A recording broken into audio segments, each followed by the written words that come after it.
E aí, galerinha do nono ano, vamos lá para mais uma revisão da crise do capitalismo e nos governos totalitários. Eu falei com vocês sobre esse vídeo, né? Nosso segundo vídeo do segundo bimestre, né? Que a gente começa a falar sobre esse vídeo, sobre uma prosperidade econômica, né? Na década de 1920, os países europeus lutavam para reconstruir a Europa devido aos estragos causados da Primeira Guerra. Que a Primeira Guerra ela não só causou mortes, né, não só causou prejuízos financeiros, mas também causou prejuízos terrestres, né, casas, monumentos, enfim, prédios, tudo foi devastado devido à guerra. Né? Enquanto isso, gente, os Estados Unidos ele apresentava um grande crescimento com condições de venda para os países europeus, por exemplo, a França, a Inglaterra, entre outros países. Né? À medida que a Europa ia se desenvolvendo, né, os países que procuravam restaurar o seu quadro econômico e industrial, logo após eles implantaram uma série de medidas protecionistas, né, reduzir a compra dos produtos dos Estados Unidos. Sendo assim, a produção americana, gente, não parava de crescer, né, ultrapassando todas as expectativas, tanto nas exportações quanto na importação. Ou seja, eles fizeram muita produção, né, e teve pouca exportação, né, e pouca importação também. Sendo que com isso a necessidade de reduzir a produção, né, foi imediata dos Estados Unidos, porque entrou em colapso. Né, porque eles tiveram que demitir milhões de trabalhadores ativos, né, do decorrer da crise de 29, porque eles não estavam conseguindo vender para poder mover a economia dentro dos Estados Unidos. Isso gerou a Grande Depressão, que causou a pobreza geral nos Estados Unidos e em diversos países do mundo que eram dependentes dos Estados Unidos. Tem uma família, teve várias famílias desempregadas, né, vivendo em condições miseráveis daquela época, ok? A quebra da Bolsa de Nova York, né? Em 1929 ocorreu uma queda brusca, né, na economia americana, principalmente das ações da Bolsa de Valores de Nova York. Foi um momento crítico, né, para o capitalismo norte-americano.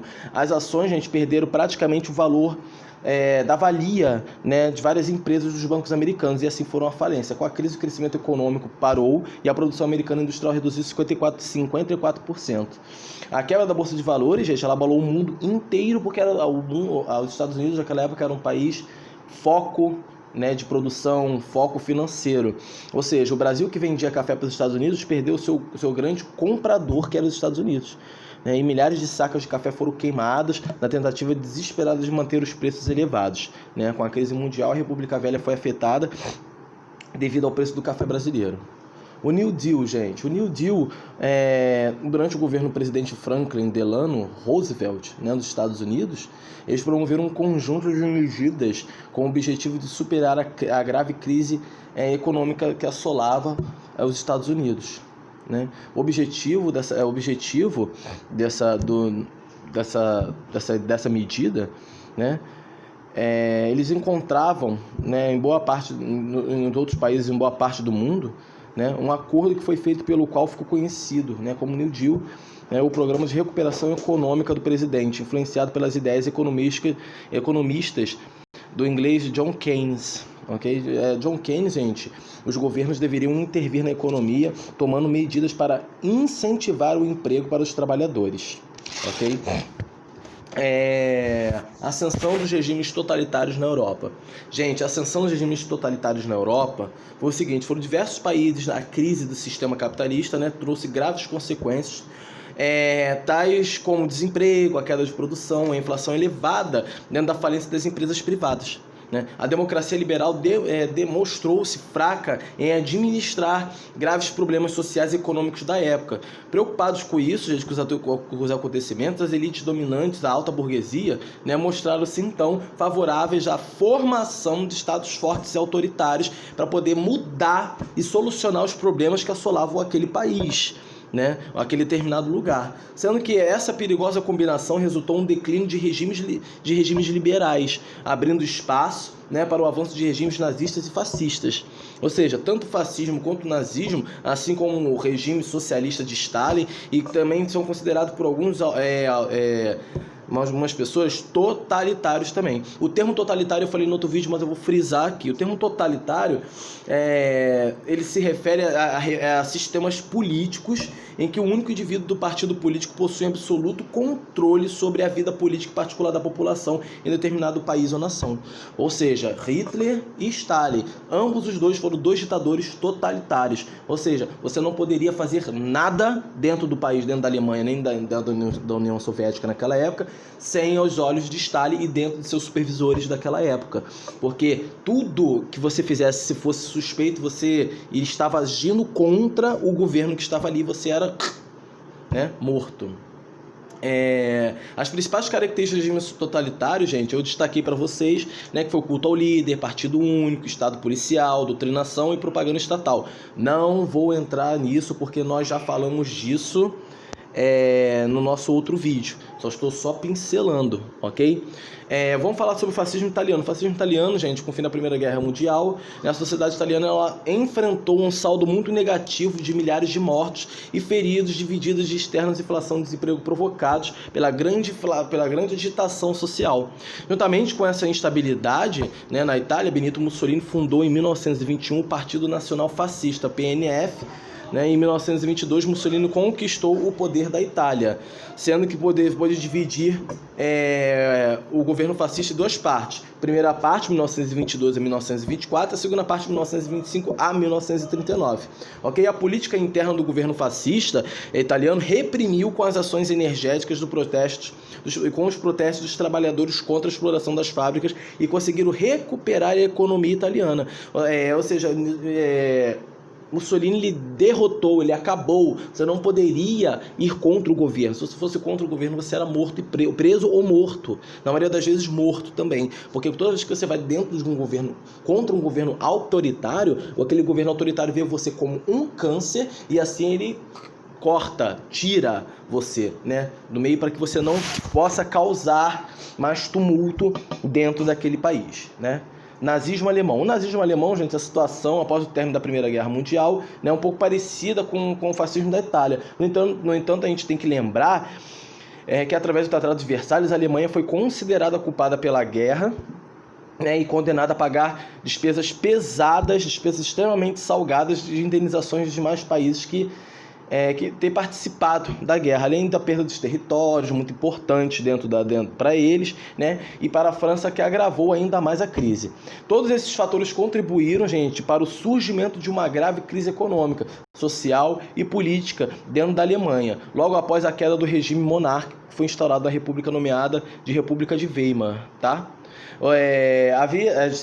Nessa época havia recebido uma certa ajuda financeira dos Estados Unidos, através dos empréstimos que ajudou a equilibrar as contas num curto período, ok? Aí veio a crise de 29 e a Alemanha cheia de mudanças, afundando a República de Weimar e assim uma grave crise econômica, social e política, e o Partido Comunista Alemão tomou a frente disto tudo, ok? A ditadura de Salazar em Portugal... Stalinismo...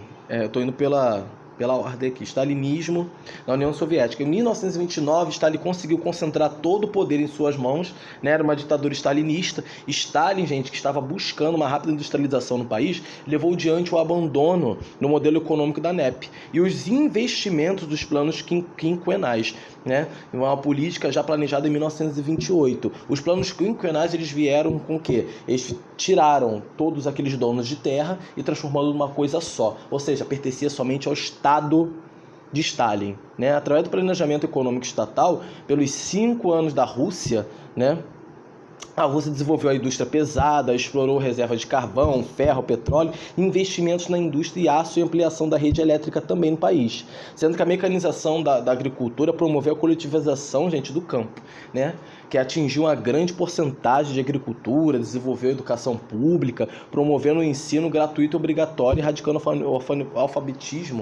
analfabetismo e construindo muitas universidades. Ok? Durante a era Stalin, durante a era de Stalin foram mortas 600 mil pessoas, além de pessoas presas, torturadas, que foram em torno de 5 milhões de pessoas, porque quando você era você era opositor do governo, você era perseguido, vilipendiado, morto e executado.